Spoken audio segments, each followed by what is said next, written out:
Hello, welcome to my cake kitchen. My name is Gladys, and over here I make simple, informative tutorials to help you navigate cake decorating easily. It's Christmas month and I am super excited because we're making a pineapple upside down cake. Pineapple turnover, whatever the name is. Can you see I'm excited? This is one cake that I made earlier in the year, picked up by my moderator Amanda, and it was lovely. So what I'm hoping to do through the Christmas season is go back to some very basic, simple classics that I am going to be making, which are suitable for the season. Pineapple upside down cake, very simple cake to make, full of flavor, and the sponge is super light and yum. Does it feel like it's fit for the season? I think so. I think for the season, I would have loved to add it with custard, but no, we'll pass that for today and there will be a better time to make that custard. But for today, we're making my very simple pineapple upside down cake, a cake I love so much and looking to recreate. Hopefully this video is packed with so many tips for you to undertake this bake in your home kitchen at your home time with all the confidence you need. Now on my work table here, there is quite a lot of ingredients here. We're going to be talking through all of them in a moment, but before we get through, let's go and preheat our oven, making it all ready for when the cake gets in there. So where am I going to start? There is granulated sugar and some butter. You can replace the granulated sugar with caster sugar, which will give you a fine crumb. But this recipe has some liquid in there that is going to help dissolve the sugar. So it should be all right if you go for granulated sugar. Then we have some pineapple slices. These are pre-cut pineapple slices that I bought in a tin. Much of the details will be put in the description box. And if you want more details about me dragging on much about these ingredients, it's in one of the live sessions I undertook earlier in the year. So go check it out. It's full of fun and interaction. But the next thing we have here is one whole egg and the 2 yolks from 2 large eggs. There is some egg whites here. There is pineapple juice from the pineapples that were drained. And we have brown sugar over here. And with the brown sugar comes some extra butter here. This is unsalted butter. We have self-raising flour with a pinch of salt in there, some vanilla here, some cream of tartar. Now that sounds like a lot, so I am going to make a point of placing this on the screen here for you to see everything with all the details in the description box also for you. But the start of the cake itself is an unusual process where we will be cooking the brown sugar. Well, I say cooking, not exactly cooking. We're going to be mixing the brown sugar with the little extra butter here on a stovetop before getting that into our bake tin. So let me not bang on too much. Let's get this cleared up, come back, reset, and then we'll be starting the cake making process. Now we're back and we're starting our pineapple upside down cake. Like I said earlier, the cake starts with a base where the pineapple is arranged over brown sugar and butter, sort of sauce, which then will melt over the cake when it's baking, and then when the cake is inverted, all that sauce comes dripping over. Into the saucepan, the idea is to add our butter here. We're not exactly going to creating a full-on sauce by melting everything together. The idea for me personally is to mix the butter and brown sugar here together, but I'm trying to hasten the melting of the butter quickly. That will go into the sugar, and that's exactly what I am aiming to do with this really. At this point, you want to keep an eye on the heat source and then stir the sugar and butter in, and whilst that is mixing, just make sure you get a good mix that will spread easily over the base of the tin. And whilst we're at it, I have a 10-inch cake pan here that I have gone ahead and pre-lined with parchment paper. And on the sides, I have greased with a bit of fat, which is butter here.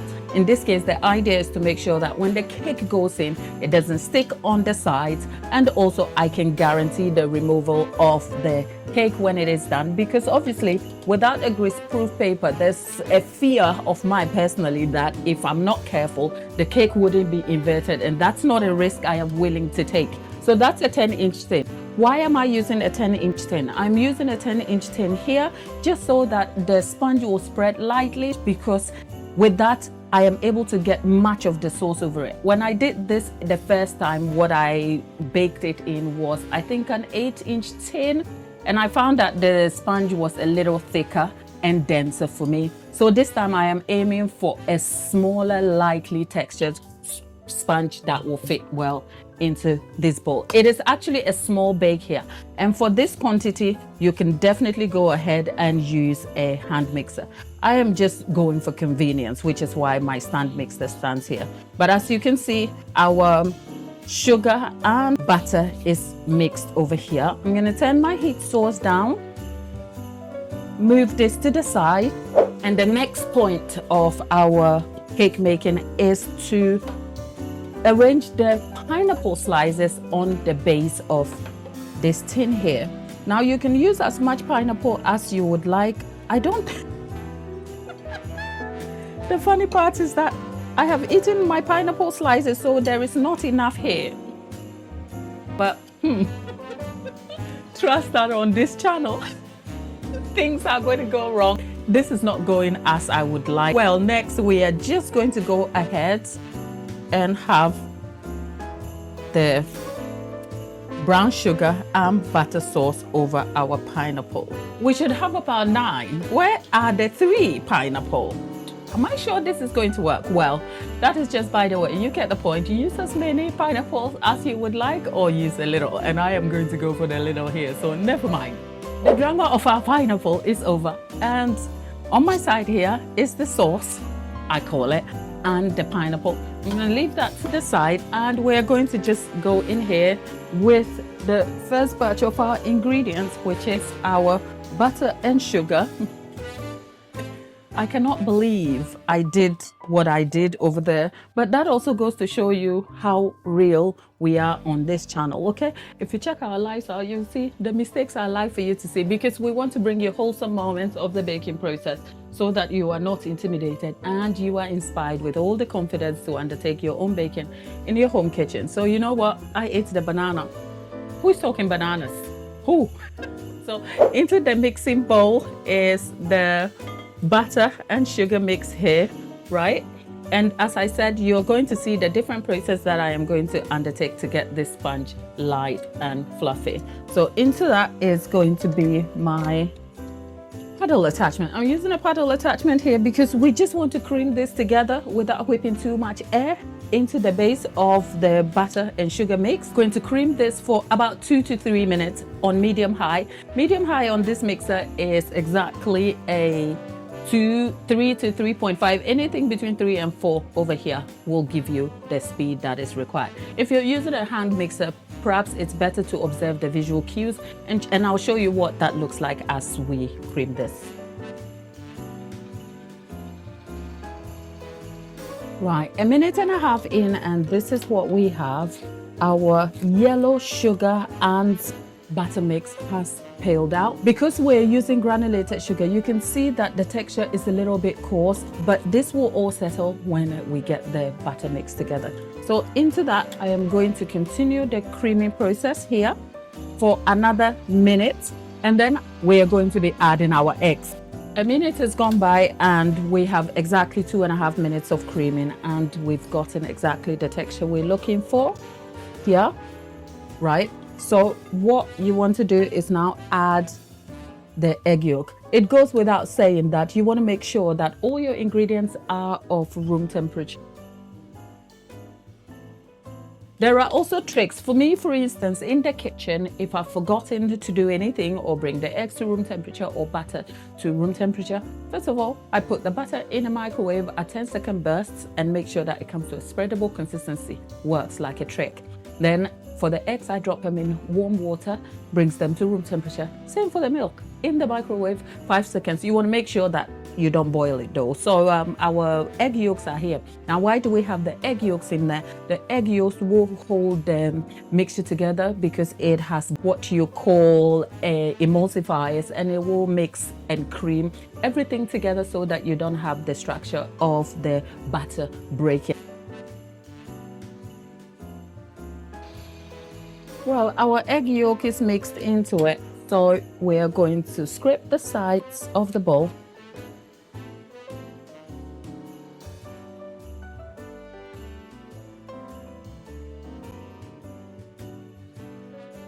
Now, whilst we're at it, did I say we need some vanilla? Well, over here, we pour our vanilla with love, but I will leave all the information about the vanilla quantity in the description box for you.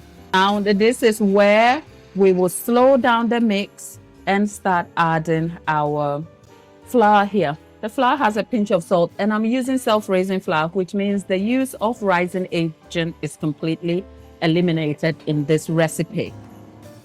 And then into that, we have our pineapple juice, which will cream together. We want to make sure that this is just creamed just in good time, because we are going to now move on to mixing our egg whites, which will be added to this batter to give it a lift. So I have slowed the mixer down before adding the flour. So I am going to turn this around. I'm getting my hands messy over here. Okay, right.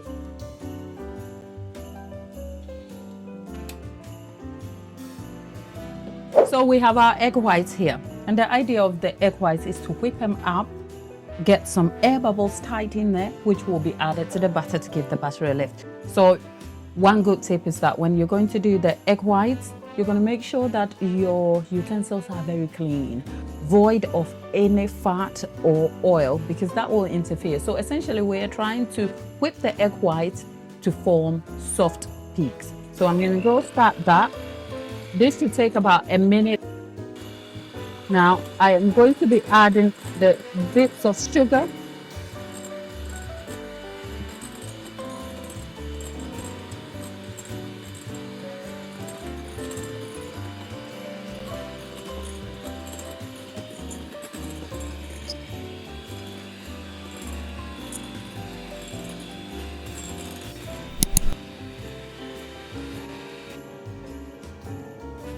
Now we've gotten our eggs to soft peaks, we're going to add it into our batter here.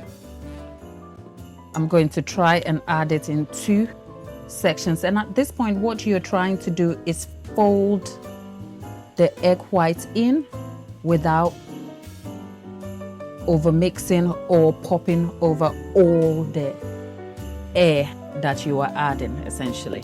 So yeah, that is second here.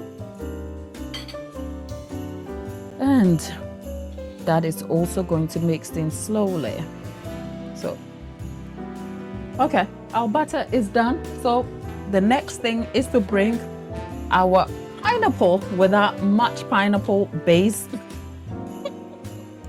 and have this batter all over into our pineapple sauce here. Now the idea is, as explained earlier, is to have this baking between 55 minutes to an hour, 15 minutes. After which, when you invert your cake, all you will have is a lovely pineapple topping with the sauce dripping. Now, I don't know how far we will get, especially now that I've eaten all the pineapple, but hey, I'm excited to give this a go and to worry and to not worry about it. And by the way, if it doesn't turn out great, look, we have the same recipe done in details with all you need to know on a live. You want to go check. Now let's go put this in our oven and yeah, for 55 minutes to an hour, 15 minutes. The details of the oven temperature is on screen for you to see. Welcome back. Our cake has been baking for 46 minutes. So round it up to 50 minutes and we're gonna go check. You know what they say? If you check in the oven and put a skewer in the cake and it comes out clean, then your cake is made. But I think there is some sort of contention about that, because by the time it comes out clean, it is dry. But let's hope that is not the case for this cake. So let's check in the oven quickly. Okay, our cake is back from the oven and it's pulled out from the sides I don't think this is going to stick, so I am not going to waste time. Let's stick. Oh, okay. It's such a light cake, by the way, so that makes absolutely no difference. I am going to try and see if I can invert this cake without causing problems. So wish me luck. 3, 2, 1. There we go. All right.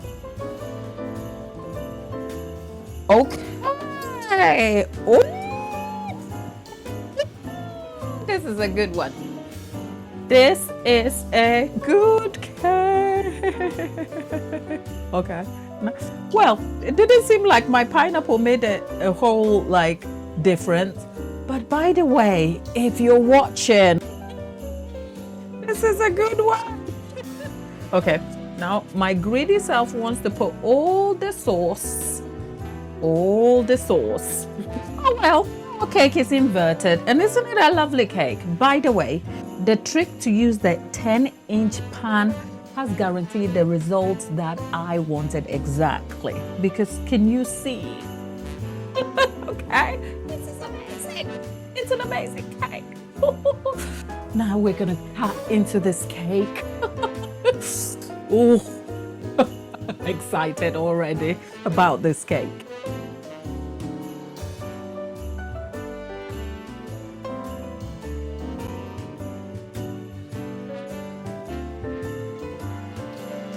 Okay, only one thing left now. Only one thing left now. Only one thing left now. Only one thing left.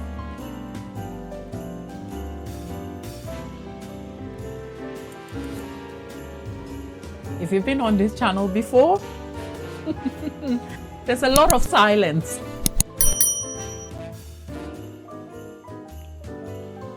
The silence means it's good, okay? So, this is where I'm gonna just go quiet and yeah, but otherwise I hope you enjoy making this cake in your own time. Come back and tell me all about it.